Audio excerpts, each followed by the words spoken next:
must figure out somehow, some way, to be a vibrational match to what you've asked for. If you've asked for more money, you can't be beating the drum of not enough and be a match. Oh, you did step one, you did it, and you did it, and you did it, and you did it, and you did it. You've been asking and asking and asking. And Source has lined everything up. More magnificent rendezvous orchestrated on your behalf. So much has been done on your behalf in lining up the circumstances and events that will produce the manifestation that you seek. So, for most of my life, I've been struggling with depression, anxiety, body dysmorphia, and since coming into remembering the truths of what you bring, I realized that my struggling with those things is because of the false beliefs. The struggle is really between me and me, isn't it? Correct. I go this way, my inner being goes this way. That is the struggle. Yes, Yeah. and it's very... Period. The only struggle. The only struggle. It's so real, but I also know that it's so false. It manifests in a real way. It's real. It's real. It's not necessary, but it's real. And the closer I come into alignment with my true self. Or when I do. When I do. I can do it or not do it. I do it. I don't do it. I do it. I don't do it. I do it. I don't do it. I do it. I don't do it. But when I do it. Exactly. But when I do it. And recently, the experiences are total opposites. So I've been working a lot with ayahuasca and having these profound downloads of the purest love. It's almost overwhelming. But then I keep getting back into this false mind pattern. So well, it's all right, because what you're talking about is just the momentum of thought and the habit of thought that meditation will free you from. Nothing else will. Right. Right. Something else might keep you from recognizing it in a moment, but let's say you're picking up on stuff, doesn't matter. But you manage to quiet your mind and your vibration rises, and then you have some conversation that changes the direction of some thoughts. And then you go back to your day and it happens again and again. Well, eventually your set point is in a different place. And it's funny because I knew that you were going to say that. So what I wanted to ask is if you... But do you see how we work? Do you see how we get you to a place that there's no resistance about what we've just said? And then we can approach the subject where there is resistance. That's what meditation does for you. It takes you to a place of no resistance, and then you go back into the world and you reintroduce the resistance, but now you've reintroduced it at a different level. It really is the process of bridging thoughts. It really is the process of clarifying your vibration. Yes, because you can't do it by wrestling the problem to the ground and killing it. Right. So what I want to use this interaction for is to ask you, let me pause for a second. I want to use this as a catalyst to move on and like to truly just be who I know I am, right? So what I want to ask is if you could give us... Do you know what the best catalyst to that is? A big old stubborn problem. Because you never know more clearly what you do want than when you're living what you don't want. In other words, sometimes if you're not clear about what you want, the path of least resistance is more problems about the same thing till you get clear. Yeah, so I just want to ask for you to give me and us words of because what I ultimately struggle with is the self-love. So I just want to have some words from you about self-love that I can use and just Here's the first thing. Stop using the word struggle. But struggle is how I feel, Abraham, so shouldn't I say how I feel? Well, be aware that you're feeling struggle, and then just say to yourself something like, well, I can't really get out of struggle from struggle, so maybe I should call it struggly, something that's a little less strugglesome than struggle. Clarifying, sifting. I've been sifting through life. So ask your question again. We're not mocking you. We're wanting to find a way to get you to exactly where you want to be. So now say it again. So I just was hoping to get some powerful words of self-love that I can use to just like really go after what it is that I want. Because I'm blocking myself, and I know that. So I want to like just... So we're looking for something that loosens the block? Like a rampage of self-love that I can just like...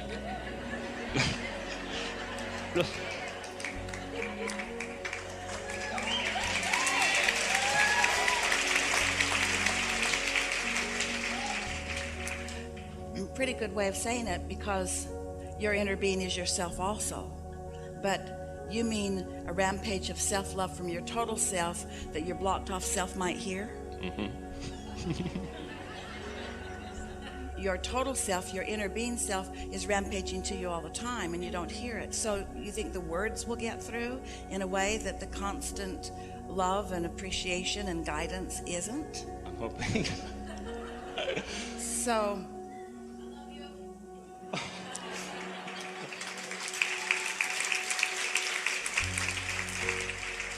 I don't know if you're talking to me or Abraham, but I love you too.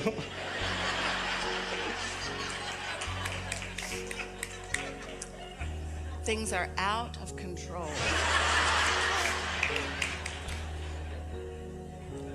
We're reaching for your path of least resistance. And we want you all to hear that sometimes what you're asking for in the moment, you're not ready to let in. So what you get back is the letting in process rather than what you're asking for. So we're going to start in even a deeper place than what you've asked for, and then we'll get there, and maybe you'll meet us there, and maybe you won't. Maybe you'll meet us there, maybe you won't. You could meet us there, but maybe you won't. You might meet us there, but maybe you won't. You could, but maybe you won't. It doesn't matter if you do or you don't, because you can get there eventually. So this could be a good time, or maybe not, but it's probably a good time. It probably is. It feels like a good time, so you'll probably get there. You'll probably hear. Now, you see what we're doing? We're just giving you the license to get there or not, to acknowledge that you have a desire that you might be ready for or not, because words are really cheap. A lot of people offer lip service, but we're not wanting to just give you words. We're wanting you to find resonance with who you really are. That's what you're reaching for. You're not asking for our words. You're asking for an inspiration to your resonance. Well, your resonance is about what you're doing. And so sometimes if people go too far, too fast, then it's just more words. So the universe doesn't work that way, because the universe knows where you are and what's best for you to hear. So here we'll give our best answer for what you are asking for. We're going to speak back and forth from your perspective and ours, and you'll know which we're doing. So we'll start first with you. I've been around for a while, and I have come to the realization that there is so much potential for me, potential for alignment, and therefore potential for all other things, because alignment leads to all other wonderful things. It's come to my attention that there's potential for my alignment that I'm not quite reaching my full potential. I've been practicing thoughts, I guess a lot of people do. I've been practicing thoughts that haven't really let me understand who I am, how I have purpose, how I have value. I can often love others. It's what my default setting is. I turn my attention to others often, and that gets me going, and that always feels good. But it's hard for me to let love into me. I don't know why. I've been blocking it for a long time. I don't really even understand why. Just a habit that got started. I didn't understand it. I developed patterns. Other people responded to those patterns. So I suspect that from very early age, people wanted to love me, and I just wouldn't let it in because I felt unloved. Now, isn't that just a ridiculous, vicious circle that I got going for myself?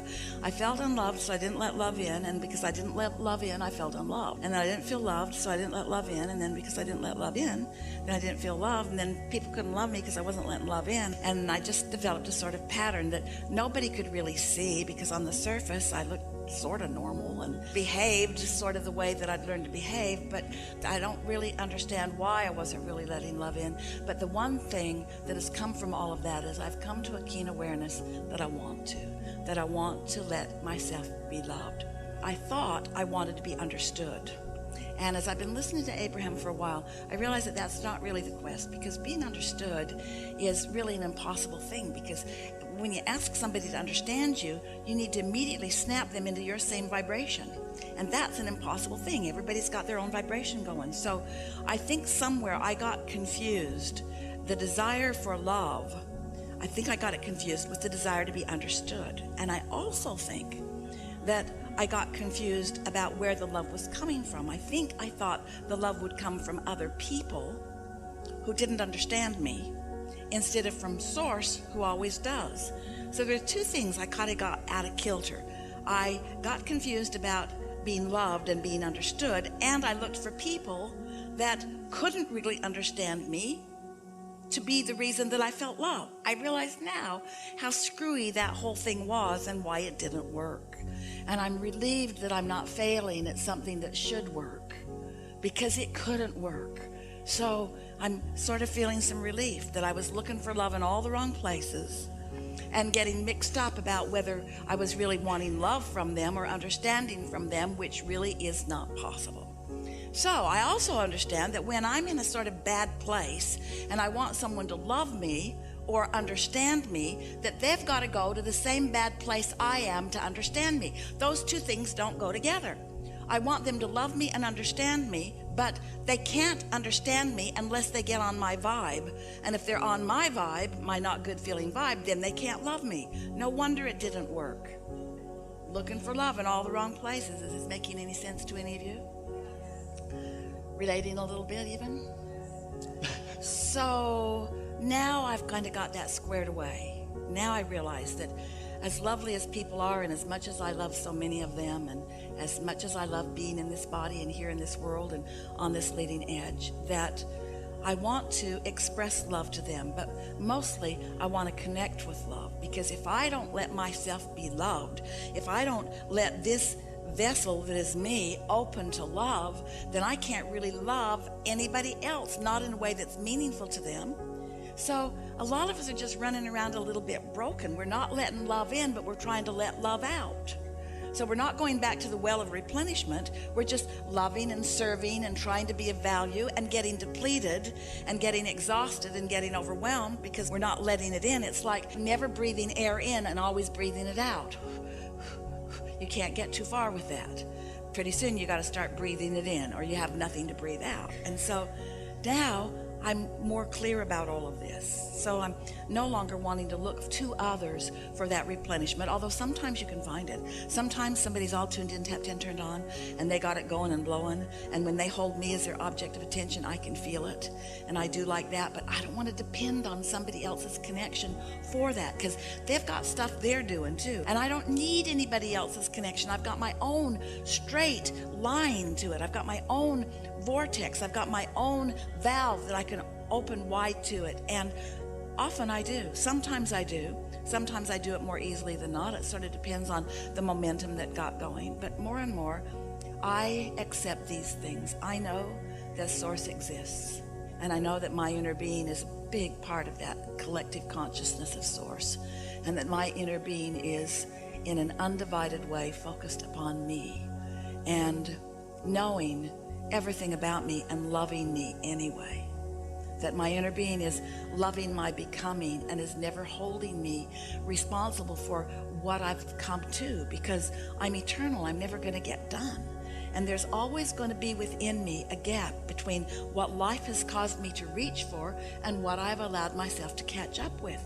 And I've been beating up on myself so long about that gap, because I reach for more and then I don't go, and then I feel bad about the gap, but my inner being never does that. And I'm just figuring this out. The very reason that I don't feel love, or that I feel unloved, is because my inner being is there and I haven't joined my inner being. In other words, the negative emotion that I feel, that I've been calling people not loving me, or my inner being not loving me, or me not letting love in, has only been because I have reached and have not caught up with what I've reached for. And so the very fact that I can feel negative emotion, which feels not love, is my proof that the love exists. Because if that love didn't exist and it wasn't pointed right at me, I couldn't feel this discord from not letting it in. So the very unlovedness I feel is proof of the love that is there.